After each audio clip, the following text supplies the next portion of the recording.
Welcome to All Home Care Matters, the show where we discuss all things home care, with discussions on important age-related matters and topics.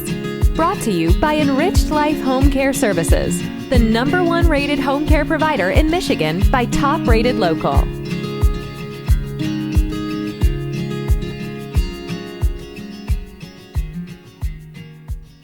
Welcome back to All Home Care Matters. If this is your first time visiting us here at the show, we want to say thank you for taking time out to be with us today. We appreciate how valuable everyone's time is, and that's why we try and make each episode here at All Home Care Matters something that will hopefully matter to you. Today, we're honored to welcome back Marianne Sciucco, the co-founder of AlzAuthors, to discuss an upcoming event that AlzAuthors is hosting called When Dad Has Dementia, as well as celebrating the 7th anniversary of AlzAuthors. Welcome back, Marianne. Hi, thanks for having me back. Oh, it's our pleasure. So you have some exciting news to share with us, and we're very proud to share that you are getting ready to celebrate the 7th year anniversary of AlzAuthors. Yeah, I can't believe it. We thought this would be 1 month. And then here it is 7 years later, and we're going stronger than we ever thought. It's amazing. So when AlzAuthors started, I know we briefly touched on this when you first joined us, you really wanted to help provide resources to families that were going through caring for a loved one with Alzheimer's and dementia. How has it evolved in these past 7 years? And it's still evolving. Yeah, the three of us, Vicki, Tapia, Jean Lee, and I, we had all written books about Alzheimer's and dementia based on personal experience, and quickly learned that this was a very hard sell. The goal was to share stories so that other caregivers could learn something or to be inspired by what we have all gone through. And so when I reached out to them to see if they maybe wanted to collaborate on some cross promotion, it was kind of a foreign concept at the time. But they agreed, and we decided to do just a 1 month promotional thing for Alzheimer's and Brain Awareness Month and see what would happen. And what we've discovered is that we really liked each other and we liked what we were doing, and we just wanted to keep going. So a year later, we developed the blog, and we decided to post a new book a month. I'm sorry, I keep saying that. It's not a book of the month, a book a week. Every week, a new book, a new author. And have kept that going now for 7 years. And one of the things we learned is that caregivers, they don't have time to read, although that we all were big readers all of our lives and always looked to books for answers to tough questions. And we discovered maybe not everybody did that. So we decided we would try a podcast. So back in November of 2020, we launched our podcast, Untangling Alzheimer's and Dementia. And that has been doing really well as the website, or even better. And we do get a lot of listeners. So we knew that that was a good idea. And then we decided to do virtual events. So we've done 2 virtual events already. One was Everything You Always Wanted to Know About Living with Dementia, But Were Afraid to Ask, which featured 5 of our authors, all of whom live with dementia, talking about how it has affected their lives and what's changed for them and their outlook on the future, which was really eye-opening. And then we did a second one called Love Stories, Keeping Romance Alive in Dementia Care, which featured 4 authors who are all caring for a spouse in a different setting, in a different stage of disease, talking about how they managed to keep that connection going with their loved one in spite of dementia. And that was also very inspirational and motivating. I think a lot of people took away some good information from that. And then that leads us to our newest one, which is coming out very soon on June 7th, called When Dad Has Dementia. And this will feature 4 of our authors, all women, who will share their stories about caring for their father with a dementia diagnosis. Yeah, and I noticed, one of the more well-known panelists that are going to be joining this virtual event on June 7th is Patti Davis. And for listeners and viewers who may not recognize the name, they'll certainly recognize the dad who had dementia, and that was President Reagan. One thing I like to say with dementia and Alzheimer's, it doesn't matter who you are, what you are, where you come from, anything. dementia and Alzheimer's affects everybody, even the President of the United States. And she's going to be a part of that panel as well, along with Andrea Couture. Is that how you pronounce it? Couture. And then Irene Olson, and then Tanya Ward. All of these ladies, and also Patti Davis, like we mentioned, all of these ladies had a father that they cared for and went on that journey who had dementia and Alzheimer's. What is the common theme of their caregiving experience, why it's unique to why this is regarding dad? Is it because they all cared for a father, or do you find that there's different experiences when it's a male or a man figure that has it rather than a female? It's kind of both, I think, because with dementia comes great vulnerability. And we all grow up, or most of us, I would say, grow up thinking that our father, he's not very vulnerable. He's a strong figure that we all look up to and is there for us and supports us. Right. And it can be kind of an enigma in many ways. And when dementia comes, and usually, maybe at the end of life or later in life, it puts dad in a unique position where he comes to rely on us for support. And in many ways, that's not something that we've been, looking forward to. Right. I know with the families we have helped, that's what we have found is when the children or even the wife, when it comes to the husband or the father, that's the one on the journey with dementia, it's almost a disbelief more so than we find with the mother, simply because they will always say the one common theme is, I've never seen my dad, I've never seen my husband so vulnerable, because they were always viewed as, the pillar, the support, the strong one, the one, don't let anything bother you, keep your head down, work hard, stay strong. And then, we had one wife tell us once that she just was in such disbelief because she says, I've only seen my husband cry one time. And that was when we were, dating in high school, and never seen him cry since. And the way the dementia was affecting him is, he would cry just watching a TV show for no reason. And that was, the wife said, almost as hard as having to take care of him was to see what it was doing to him, because it's just not something they were accustomed to seeing. And they just couldn't believe that this was their dad, their husband, who was now just very, very emotional and very vulnerable. Yes, I think all of these authors featured in this program will say the same thing, because their fathers were, if not globally famous, like President Reagan, were well known in their communities. And it was difficult to see them diminished by dementia in that way. Irene Olson has something that she says about her dad. I hope I get the words right because they're very impactful, but she talks about her dad enduring his dementia with a dignity that it did not deserve. Yeah. And that is something she speaks on often, the way that he handled his illness to her was an inspiration. And I think that is so very important. And sometimes I think that's something that gets lost because we are worried about their safety, their hygiene, their nutrition, their health.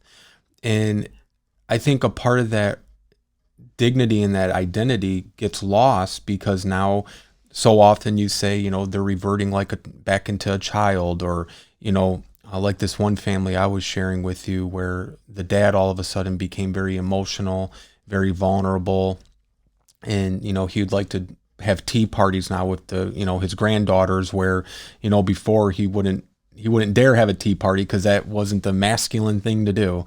And I think families need to keep in perspective, it's the disease, not the person. And they're still entitled and deserving of that respect and that dignity that, that they have earned throughout their life. And it's hard to see that get lost sometimes during the caregiving journey. Yeah, at that time, they're going through it as well themselves with their own losses, and they're very much aware of the changes that are happening to them, and that they're becoming less and less independent, and they're struggling with that as well. And just as the caregivers are struggling, as much as they find it strange to have to feed their father or take him into the bathroom and take care of him and take care of his needs there, the father is also mortified by that as well. Right. And Irene mentioned something in her summary for the promotion of the event. She says that, like many caregivers, I had the unfortunate incident of losing my identity where my parent was concerned, of endlessly repeating myself and losing my temper when such repetitions became too much for my limited abilities as a learn as you go caregiver. And I think viewers and listeners would agree that's probably very common. Yeah. You know, Caregivers, there's no um, owner's manual for a person with dementia where you can flip to page 28 and find out what you need to know. Nobody plans on this, assuming this role. Nobody who takes it on understands how long it's going to last, how long it could last. Maybe they think it's a temporary thing, but it goes on for many, many years or more, and people are just not prepared for any of that. They learn on the go. They're usually busy with other aspects in their lives that they also have to take care of, other relationships, responsibilities, jobs, um, personal things that they want to do, that they enjoy doing. Usually that's the first thing that goes. right. And, losing yourself is a very real thing. And it's important for people to understand that they need to try to maintain some semblance of normal in their lives when it pertains to themselves, because you can quickly go under. And it's important to reach out for help and to let other people know, set boundaries. Right. I'm here to do this, but on, Mondays at 12, I'm going to yoga, or I have my book club on Tuesday night and I'm going. And other people need to take it on at that time. And Otherwise, when it ends, and it always comes to a natural conclusion, a lot of people are left with like empty holes in their lives because so much has been set aside and now they need to build it back up, and it's not easy. right. And they, like you've said, they lose their identity, they almost lose their purpose, and they lose themselves. And just reading about Tanya Ward, who's the author of Leaving Tinkertown. That's a memoir that she had written after her father's passing.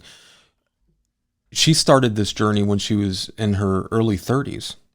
It began just before she turned 30, actually, and extended into her 30s.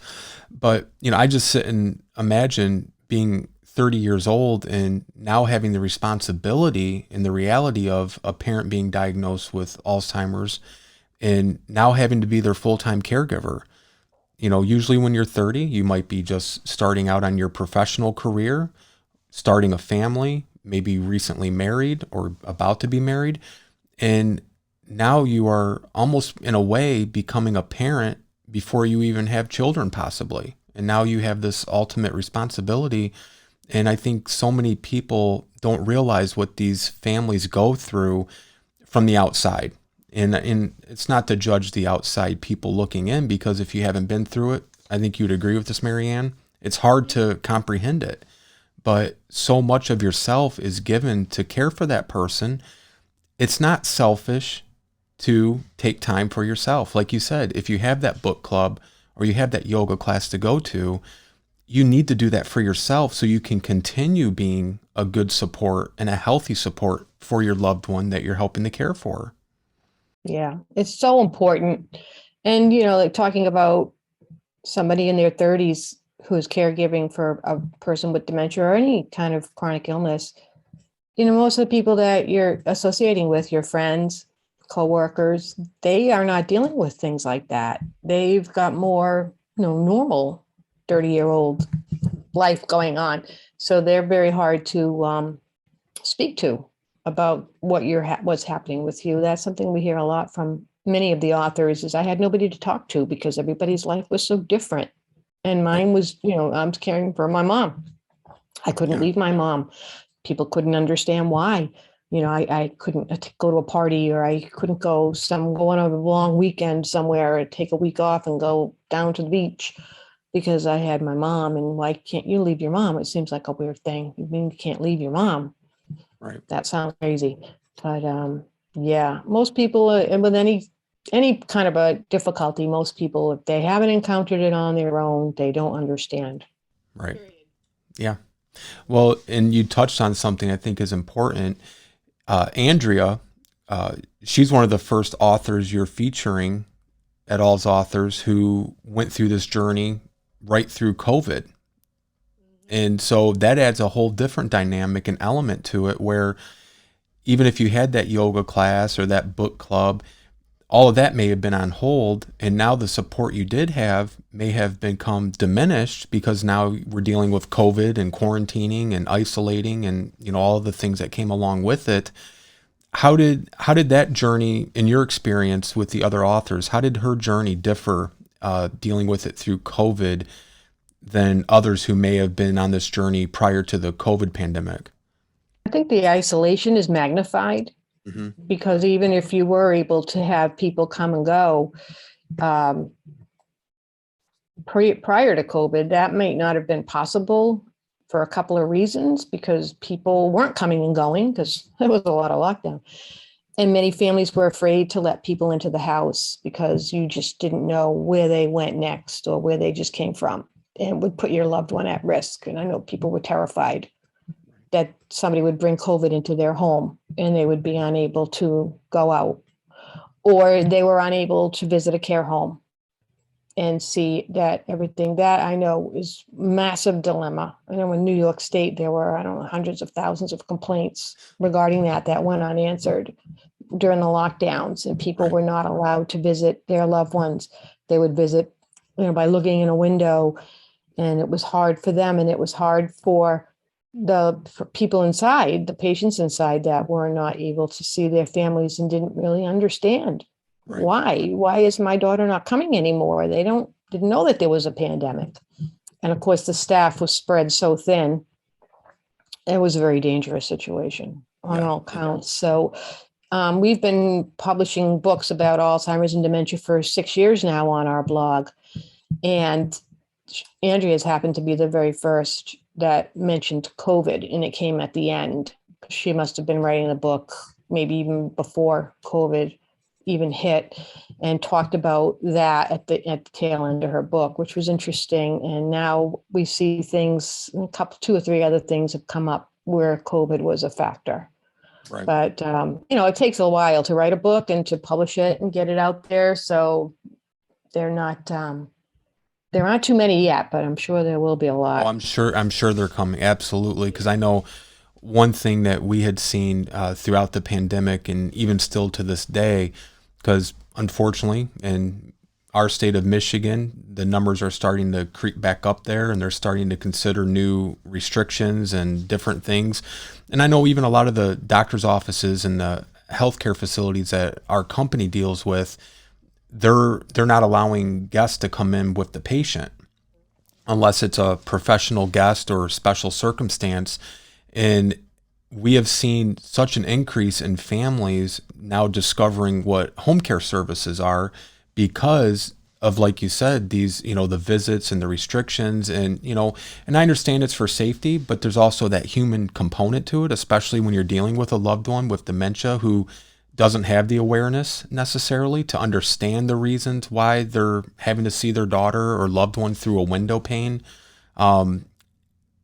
We see these families looking for these resources on a daily basis, where they said, I can't go through that again. My mom or my dad or whoever the loved one happens to be, that was almost an extra,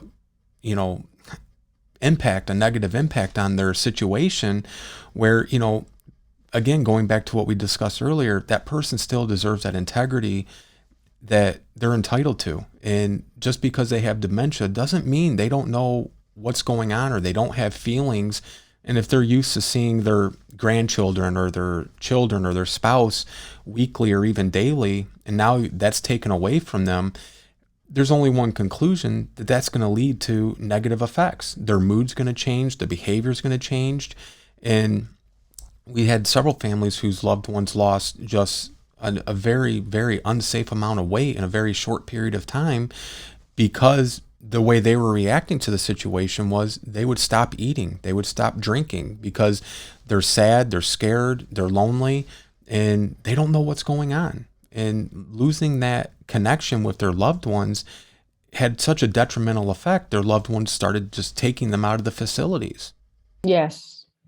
I've heard that too. I think part of the problem with the weight loss is they weren't people there to feed them. It was like that basic. Well, and that's another, yes. People who couldn't feed themselves, their tray would be delivered and would be probably out of reach. Or if they had like swallowing precautions and needed to be assisted and there was nobody to assist, the food would just get cold and kitchen worker would come by later and pick it up. And they weren't even being fed. I mean, that's a very basic thing. Very basic. That wasn't being done, and it's a sin, really. But and what I'm hoping as a result of this horrific situation with the pandemic is that we see long-term care get more support and resources that it needs, because I think if anything the pandemic would have taught us is that our system, our infrastructure for long-term care, or even healthcare in general, isn't equipped for a massive influx of patients like our baby boomers, because they don't have the staff support or the resources to provide for it. You guys in New York had, I don't know the name of the ship, but you had that naval hospital ship on the docks there, because they were anticipating an influx in COVID patients, and they were going to start using the naval hospital for the overflow. That's nothing compared to what our baby boomer population is going to cause on the long-term care infrastructure. Right. Yeah, they had little mini hospitals set up all over the place at the Jacob Javits Center, which was an enormous facility. They had little hospital wards set up there and in different places, and a lot of them they really weren't even accessed as well. Right. That was like another bizarre thing about the pandemic, is that they put in all these things in place, but then they weren't utilized in the way that which is a good thing. Right. The lockdown, as much as people want to complain about it, the lockdowns worked. It helped mitigate the virus in tremendous ways. I mean, if you just let that run through, if everybody had just said, well, it's like the flu, let it go, we would be in a different place right now, very different world. Absolutely. And I know, like even here, our state fairgrounds, they were converted into medical centers. I mean, everything was becoming, an extension of a medical center. And, this was real. It wasn't a movie, but I go back to, a lot of these people would then go into, even COVID designated long-term care facilities for COVID patients only, or if they had symptoms and, they didn't have the support needed. And then you have the frontline workers, the nurses like yourself, the home care staff, they're doing their part to help keep these people safe and isolated from getting the virus, but making sure they're getting all of their daily living needs met through nutrition, hygiene, medication. And we need more support like that ongoing, not just during a pandemic. Exactly. Very true. Yeah. And but one thing about AlzAuthors is you guys have categories, like with Andrea's book, that will probably be in a COVID category, I'm assuming, if it's not already. And you have it's not just books on dementia. It is, but it's also it's situationally dependent on that person's needs. So you have books for grandparents, children, spouses, which I think is a remarkable thing. It's not a one-size-fits-all, as you know, with dementia. Everybody's affected differently. Every situation is different, and people's needs are different. And you guys have those resources available to them. Yeah. And everything is categorized. We try to make it easy for people to find what they're looking for, because we know they don't have a lot of time to start with. Right. So to be able to sit 5, 10, 15 minutes and find something, even if you just read the blog post or listen to a podcast, is going to give you some fortitude to go on the next day. Well, in your podcast, Untangling Dementia, is a wonderful podcast. It's available on any of the podcast streaming platforms. Your next virtual event, which this will be number 3, I believe, is when Dad has dementia. That's going to be on June 7th, and it starts at 2 p.m. Eastern time, and it's going to be 60 minutes long. And all 4 of the authors that we talked about, they will be the panel. And when people go to register, and we'll have a link up in our show notes for people to register, this is a free event. Donations are welcome, but it is free for families to attend. But what I liked a lot, Marianne, is that in the registration form, you also have the ability to submit questions. So, people may be listening or watching this right now and think, well, I don't know if they'll ever cover what I'm hoping to learn about. When they register, they can submit their topic question, and they can even designate it to any specific author that they wish to, or it can just be a general question, and I'm sure their questions will get answered. Mm-hmm. Yes, absolutely. That works really well. And we keep the chat box open during the session too, so people can type in their questions then as well.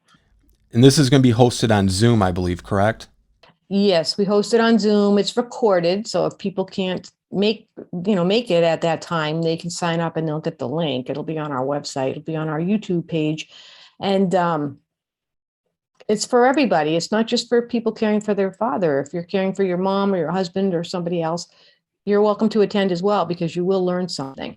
Absolutely. There is something for you. It's just, this is the topic that we decided to focus on this June, because Father's Day is coming up, and we wanted to do something to honor the fathers. Wonderful.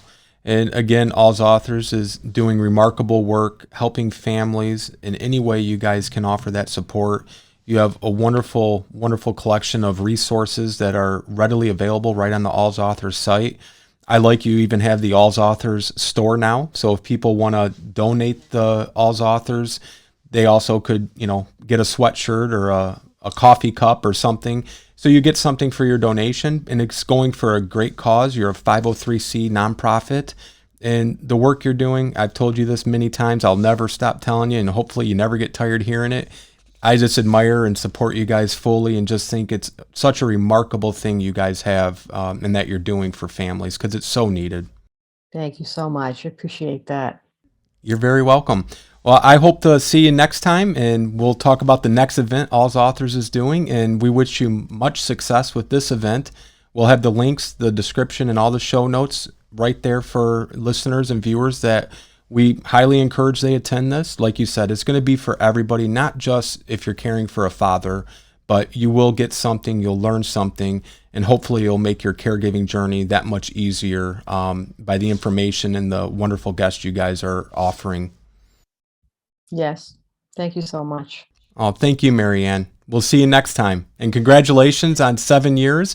We'll hope to talk to you on the next 7 years. I hope so. All right. Well, thank you, Marianne. Have a great day. Thank you for joining us today here at All Home Care Matters. All Home Care Matters is here to help families as they navigate these long-term care issues. We invite you to visit us at allhomecarematters.com, where there's a private, secure, fillable form where you can give us feedback, show ideas, or if you have questions. Every form is read and responded to. And remember, you can watch the show on our official YouTube channel. Just make sure to hit that subscribe button so that you never miss an episode. We'd also like to say thank you again to Marianne Sciucco of AlzAuthors. Thank you so much, and we look forward to seeing you again here at All Home Care Matters. Thank you for joining us today. We look forward to you joining us again on another episode of All Home Care Matters. To learn more about the show and to connect with us, visit us at allhomecarematters.com.